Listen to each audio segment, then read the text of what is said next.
Assalamualaikum warahmatullahi wabarakatuh. Kami dari kelompok 1 akan mempresentasikan analisis vegetasi dan pengendalian gulma. Sebelumnya perkenalkan, anggota kelompok kami terdiri dari Ryan Azkawil dan NIM 69, Mutiara Azizah NIM 3, Farah Faizatul Solihah NIM 7, Dwi Mutia Sabrilia NIM 9, saya sendiri Wahyu Triana Dewi NIM 10, Foni Indriasari NIM 14, dan M. Taufik Rahman Siagian NIM 15. Yang pertama adalah latar belakang. Gulma adalah tumbuhan yang tumbuh di sekitar tanaman budidaya yang kehadirannya tidak diinginkan pada lahan pertanian karena menurunkan hasil yang bisa dicapai oleh tanaman produksi dan juga menjadi sarang hama dan penyakit. Gulma sering menimbulkan berbagai masalah dalam lahan pertanian, yaitu kerusakan tanaman atau penurunan produksi pertanian akibat gulma yang pada umumnya memiliki korelasi yang searah dengan populasi gulma itu sendiri. Nah, salah satu cara untuk mengetahui dalam pengendalian gulma adalah dengan analisis vegetasi. Dalam kaitannya dengan gulma, analisis vegetasi digunakan untuk mengetahui gulma-gulma yang memiliki kemampuan tinggi dalam penguasaan sarana tubuh dan ruang hidup.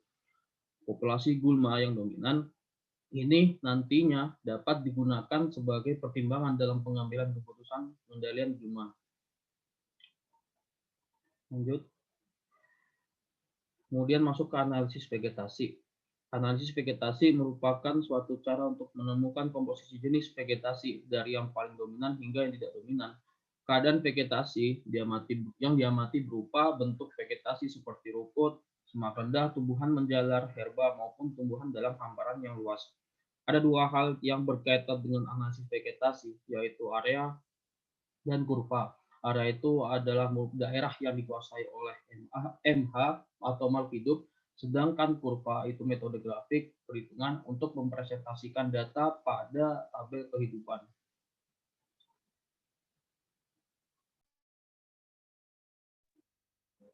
Selanjutnya, tujuan analisis vegetasi. Tujuan dari analisis vegetasi yaitu mengetahui hubungan antara vegetasi dengan komunitas lainnya yang terdapat pada satu area tertentu. Hasil akhir dari analisa vegetasi antara lain diketahuinya kepadatan dan frekuensi serta dominansi dari organisme penyusun komunitas melalui data. Next. Manfaat analisis vegetasi. Yang pertama, dapat mengetahui komposisi jenis gulma dan menetapkan jenis yang dominan.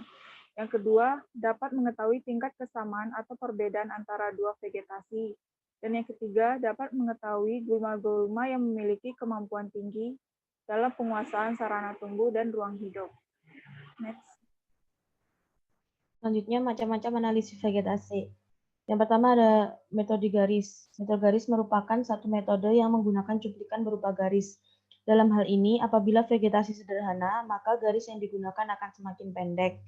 Yang kedua ada metode titik, yaitu metode analisis vegetasi dengan menggunakan cuplikan berupa titik. Pada metode ini, tumbuhan yang dapat dianalisis hanya satu tumbuhan yang benar-benar terletak pada titik-titik yang disebar atau diproyeksikan mengenai titik-titik tersebut. Yang ketiga ada metode kuadrat. Metode kuadrat adalah salah satu metode yang menggunakan petak. Metode kuadrat mudah dan lebih cepat digunakan untuk mengetahui komposisi, dominansi pohon, dan menaksir volumenya. Yang keempat ada metode estimasi, yaitu metode yang digunakan setelah letak-letak dan kuas petak contoh yang akan diamati ditentukan. Lazimnya berbentuk lingkaran. Pengamatan dilakukan pada titik tertentu yang selalu tetap letaknya. Misalnya selalu di tengah atau di salah satu sudut yang tetap pada petak contoh yang telah terbatas. Next. Selanjutnya ada prosedur perhitungan analisis vegetasi. Yang pertama ada frekuensi.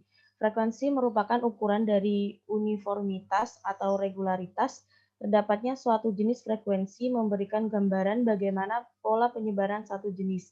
Apakah penyebar ke seluruh kawasan atau kelompok. Yang pertama ada frekuensi mutlak yang sama dengan jumlah individu itu dalam petak contoh. Yang kedua ada frekuensi nisbi, yaitu nisbi mutlak jenis tersebut dibagi dengan jumlah kerapatan mutlak semua jenis dikali 100%. Next. Yang kedua ada kerapatan. Kerapatan adalah jumlah individu suatu jenis tumbuhan dalam suatu luasan tertentu. Perhitungan kerapatan dibagi menjadi dua, yaitu kerapatan mutlak yang ditentukan dengan menghitung banyaknya suatu jenis gulma dalam setiap petak contoh, sama dengan jumlah individu atau gulma tersebut dalam suatu petak contoh. Yang kedua ada kerapatan nisbi yang ditentukan dengan membandingkan kerapatan mutlak suatu jenis gulma terhadap total kerapatan mutlak semua jenis gulma. Yang digunakan rumusnya nisbi mutlak jenis itu dibanding dengan jumlah kerapatan mutlak semua jenis gulma dikali dengan 100%. Dan yang ketiga ada dominansi. Indeks dominansi digunakan untuk mengetahui pemusatan dan penyebaran jenis-jenis yang dominan. Dominansi digunakan untuk menyatakan beberapa luas area yang ditumbuhi oleh sejenis tumbuhan atau kemampuan sesuatu jenis tumbuhan dalam hal bersaing terhadap jenis lainnya. Dominansi dinyatakan dalam istilah kelindungan atau luas basal atau biomasa ataupun volume. Dominansi mutlak sama dengan jumlah dari nilai kelindungan atau luas basal atau luas biomasa ataupun volume yang ditentukan melalui berat kering suatu jenis gulma dalam setiap petak contoh. Dan dominansi nisbi ditentukan dengan membandingkan dominansi mutlak suatu jenis gulma terhadap total dominansi mutlak semua jenis gulma dengan rumus nilai dominansi mutlak jenis gulma tersebut dibanding dengan jumlah nilai dominansi mutlak semua jenis gulma dikali dengan 100%. Yang keempat adalah indeks nilai penting. Indeks nilai penting atau INP digunakan untuk menentukan dominansi suatu jenis terhadap jenis yang lainnya dalam suatu ekologis tertentu. Perhitungannya dilakukan dengan indeks nilai penting sama dengan penjumlahan frekuensi kerapatan dan dominansi nisbinya.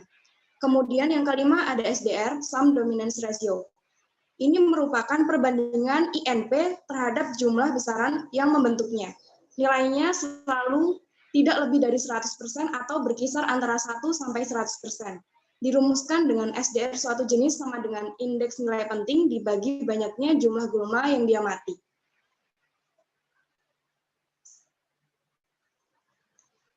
Materi selanjutnya adalah pengendalian gulma. Pengendalian gulma sendiri adalah usaha yang dilakukan untuk menekan laju perkembangbiakan gulma agar tidak mengganggu tanaman yang dibudidayakan. Terdapat beberapa teknik pengendalian gulma yang dapat dilakukan, yaitu dengan pencegahan atau preventif, secara fisik maupun mekanis, pengendalian secara kimia, dan pengendalian secara biologis. Selanjutnya yaitu manfaat pengendalian gulma. Yang pertama, mengurangi persaingan penyerapan unsur hara. Seperti tanaman yang kita budidayakan, gulma juga menyerap unsur hara dan air dari tanah. Jika dibiarkan, gulma akan merajalela dan tanaman budidaya tidak akan berproduksi secara optimal. Yang kedua yaitu mengurangi serangan hama dan faktor penyakit. Dengan pengelolaan gulma secara optimal dapat mengurangi serangan hama dan faktor penyakit. Yang ketiga, agar tidak menjadi tanaman refugia. Refugia adalah mikrobitat buatan sebagai tempat hidup, sumber pakan, atau tempat perlindungan musuh alami hama seperti predator dan parasitoid. Yang keempat, yaitu dapat memperbaiki tanah dengan dijadikannya mulsa organik. Mulsa organik didapat dari serasa atau sisa-sisa tanaman lain. Beberapa jenis gulma, tetapi hanya ada beberapa jenis gulma yang dapat digunakan sebagai mulsa organik. Pertanian modern yang sering menggunakan pestisida dan pupuk kimia secara terus-menerus dapat merusak struktur tanah, dan penggunaan mulsa dipercaya dapat memperbaiki tanah secara perlahan. Yang kelima yaitu menambah produktivitas lahan dengan dijadikannya pupuk organik. Gulma yang dicincang bisa dibuat menjadi beberapa jenis pupuk, mulai dari kompos hingga pupuk organik bokasi. Penggunaan pupuk organik juga dapat menekan jumlah penggunaan pupuk kimia yang terbilang mahal. Next. Selanjutnya yaitu teknik pengendalian gulma. Yang pertama, untuk pencegahan atau preventif dilakukan dengan cara pembersihan lahan dari gulma sebelum membudidayakan tanaman. Yang kedua, penyeleksian atau pemisahan biji gulma yang mungkin ikut tercampur di benih.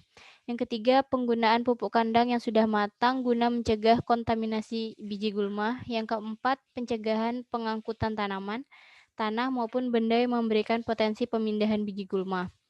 Yang kedua, yaitu pengendalian secara kultur teknis. Dilakukan dengan cara penyiapan lahan yang baik, menggunakan benih bebas dari biji gulma. Yang ketiga, mengatur jarak tanam. Yang keempat, menggunakan mulsa. Yang kelima, rotasi tanaman. Dan yang keenam, penggenangan untuk gulma darat. Yang ketiga, ada pengendalian secara kimiawi, yaitu menggunakan obat-obatan atau zat-zat berbahaya. Yang pertama, pengendalian gulma secara kimiawi adalah pengendalian gulma dengan menggunakan herbisida.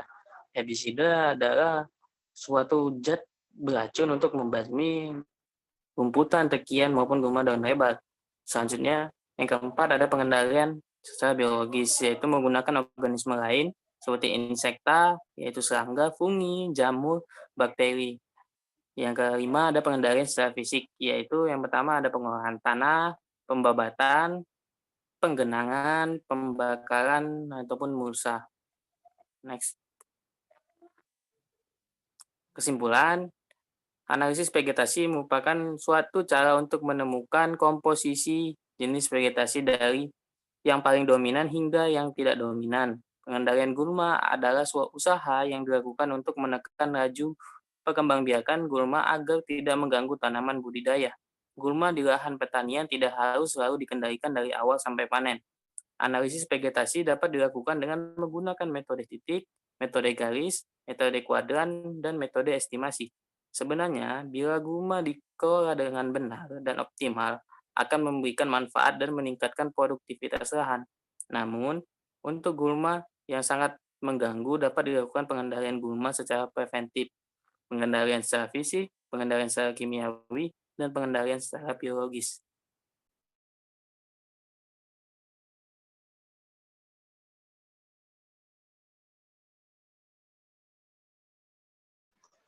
Sekian presentasi dari kelompok kami. Apabila ada yang kurang jelas, silahkan ditanyakan.